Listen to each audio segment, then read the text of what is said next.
أعوذ بالله من الشيطان الرجيم.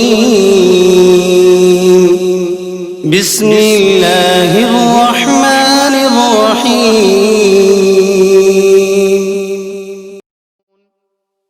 يا بني إسرائيل اذكروا نعمتي التي أنعمت عليكم وأني فضلتكم على العالمين. واتقوا يوما لا تجزي نفس عن نفس شيئا ولا يقبل منها عدل ولا تنفعها شفاعة ولا هم ينصرون.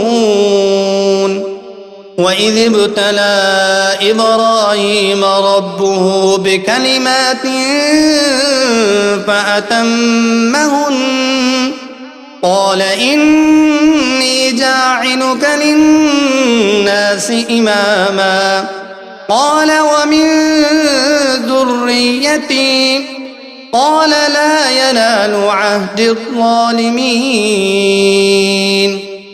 وإذ جعلنا البيت مثابة للناس وأمنا واتخذوا من مقام إبراهيم مصلى وعهدنا إلى إبراهيم وإسماعيل أن طهرا بيتي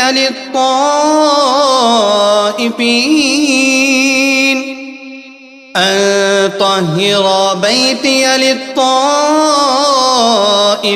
والعاكفين والركع السجود. وإذ قال إبراهيم رب اجعل هذا بلدا آمنا وارزق أهله من الثمرات من آمن منهم بالله واليوم الآخر قال ومن كفر فأمتعه قليلا ثم أضطره إلى عذاب النار وبئس المصير. وإذ يرفع إبراهيم القواعد من البيت وإسماعيل ربنا تقبل منا إنك أنت السميع العليم ربنا واجعلنا مسلمين لك ومن ذريتنا أمة مسلمة لك وأرنا مناسكنا وتب علينا إنك أنت التواب الرحيم.